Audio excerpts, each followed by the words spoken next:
1984 é agora.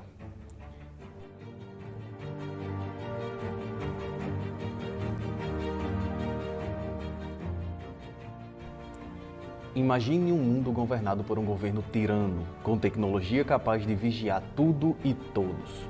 Ele sabe o que você está falando, ele sabe onde você está, ele sabe com quem você está. É impossível escapar aos seus auspícios, pois ele sabe até mesmo o que você está pensando. Nessa realidade, o simples ato de imaginar algo pode ser enquadrado como crime de pensamento, o que pode render uma prisão, com direito à tortura para que confesse o pensamento-crime. Imagine então quem ousar opinar. Aí o pensamento já foi externado e a prisão será imediata, com direito à pena capital.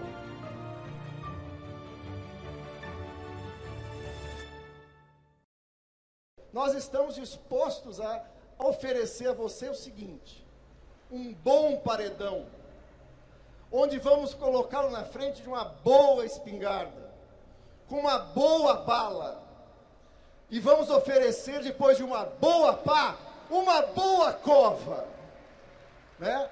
Com a direita e o conservadorismo, nenhum diálogo.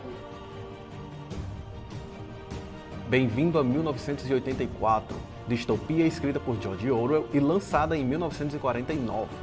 O que esqueceram de te contar é que 1984 é hoje, e a ditadura já é uma realidade. Você vive nela, se tornou um escravo moderno e talvez nem tenha percebido. Compreender a realidade é o primeiro passo para quebrar as correntes que o aprisionam. É a compreensão que te ofereço agora, para que atinja a mais poderosa forma de liberdade, aquela para a qual não há correntes nem forma de aprisionamento, a liberdade da mente. O ano é 1945, a Segunda Guerra Mundial cessava. Algumas das mais sangrentas ditaduras chegavam ao seu fim. Uma legião de homens desencantados com o sonho socialista comunista decidiam agora denunciar os terrores que presenciaram. Dentre eles estava Eric Arthur Blair, conhecido popularmente pelo seu pseudônimo George Orwell. Um socialista desiludido que optou por denunciar as desgraças que ocorriam nas ditaduras comunistas que haviam sobrevivido à Segunda Guerra e ainda atormentavam populações pelo mundo inteiro. Focando seus escritos na União das Repúblicas Socialistas Soviéticas, Orwell explica, por linguagem simples e didática, o que aguardava o mundo caso essas ditaduras não fossem paradas. É preciso lembrar que, de fato, elas não foram. Não adianta ficar metendo o pau no socialismo alemão ou no socialismo chinês. Em primeiro lugar, porque nós nem somos alemão e nem somos chinês, nós somos brasileiros. E nós queremos construir um socialismo brasileiro.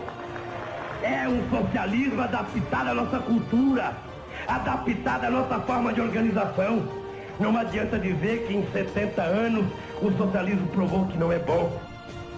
A obra nos alerta para as ferramentas que os regimes ditatoriais utilizavam para controlar seu povo com mão de ferro, mantendo a nação escravizada. É preciso compreender essas ferramentas ditatoriais que se tornaram uma realidade do mundo moderno, controlando a população, violando-a diariamente sem que esta se dê conta da violência que sofre.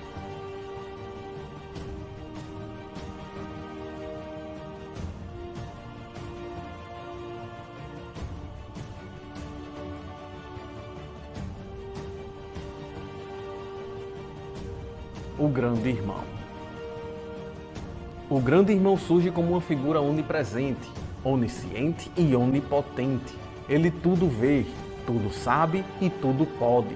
É a representação do que o Partido Comunista considera o seu líder.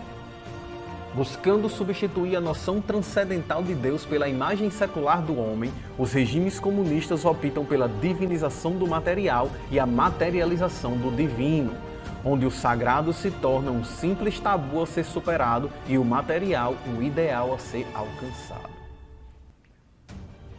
O senhor quer estatização das empresas? Não quero estatização, eu quero controle social e o fim da ilusão moralista católica. O fim da ilusão. A humanidade precisa de controle. Não adianta alguém imaginar que um anjo vingador vai descer do céu, estalar o chicote e resolver o problema nacional brasileiro. Não vai.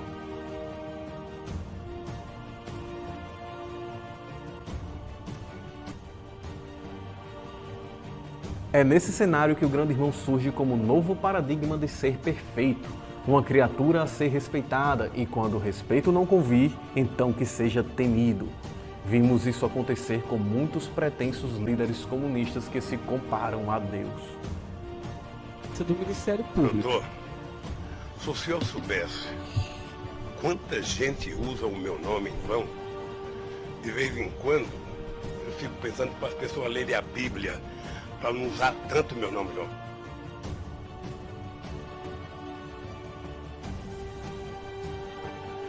O fato é que hoje, o poder do Grande Irmão, descrito no livro 1984, se torna cada vez mais real.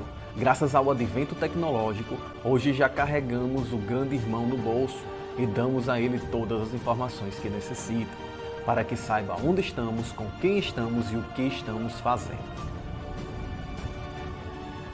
E mesmo quando nos recusamos a fornecer essas informações, o Grande Irmão já evoluiu a tal ponto que pode roubar tais informações sem que sequer sejamos capazes de perceber. Eles escutam nossas conversas, acessam nossa localização e nos veem mesmo sem permissão.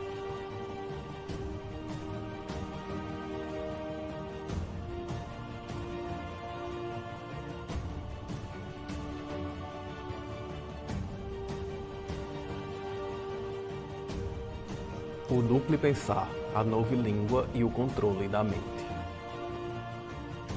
O duplo pensar permite ao doutrinado aceitar a coisa e o seu inverso como verdadeiro, ou mesmo como falsos. Tudo dependerá da função social que se possa atribuir no benefício do partido, do Grande Irmão ou da Revolução. Dessa forma, é possível defender os direitos homossexuais, assim como a sua total eliminação. Ele é um homem do seu tempo, como a revolução também é do seu tempo. Quando a revolução foi implementada, essas questões de liberdades individuais, direitos civis, direitos de minorias, não era algo que estava tão presente. Ele era homofóbico, mas era um homem de seu tempo. Ele era homofóbico, mas era um homem de seu tempo. Ele era homofóbico.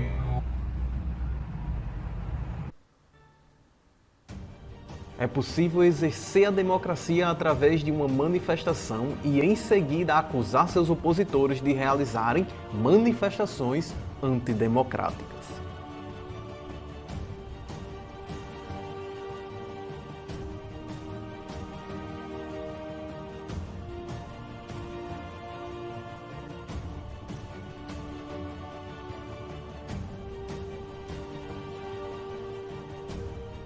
O duplo pensar destrói a noção de contradição. Tudo pode ser verdadeiro, tudo pode ser falso, desde que beneficie o regime.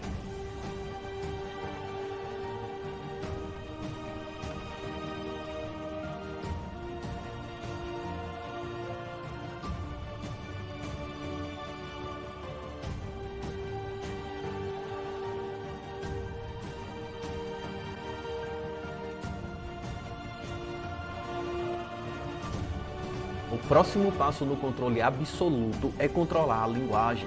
Controlar o que pode ser dito, o que pode ser lido, o que pode ser pensado e, consequentemente, como as pessoas vão agir. Tem que fazer uma campanha dizendo claramente que nós vamos regulamentar os meios de comunicação.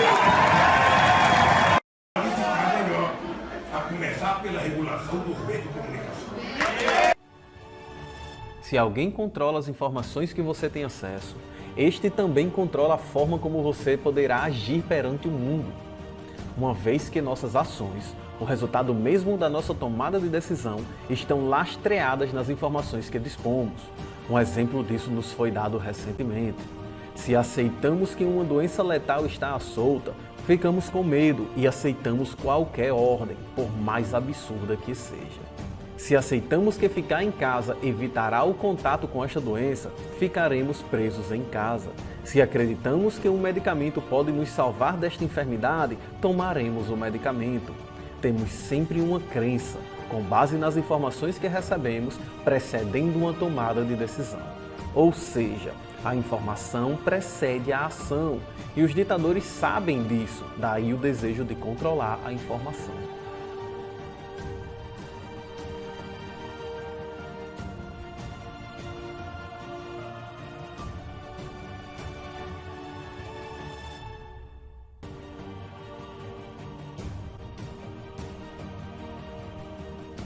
Esse é o motivo dos meios de comunicação controlarem a informação, construindo as narrativas que moldarão a opinião pública, guiando as massas para onde bem desejam.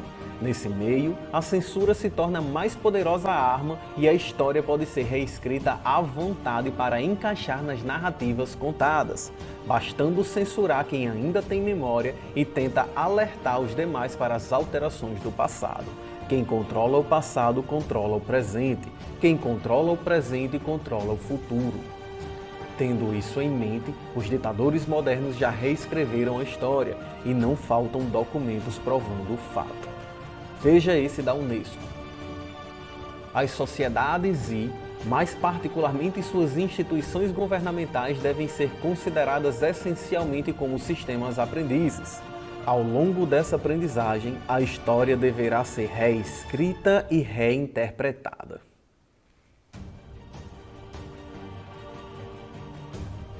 É nesse pretexto que surge a nova língua. A destruição da linguagem garante a criação de uma população completamente alienada, incapaz de comunicarem ideias uns aos outros.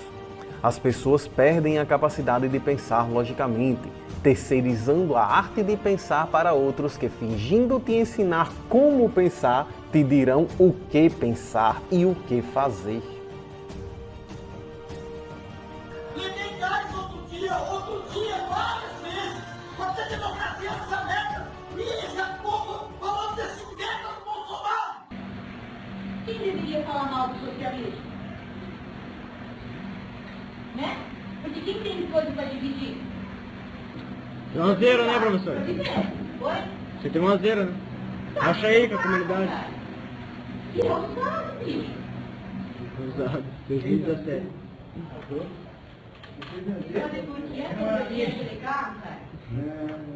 Não foi graças ao socialismo. Não foi graças ao socialismo. Hello, darkness, my old friend.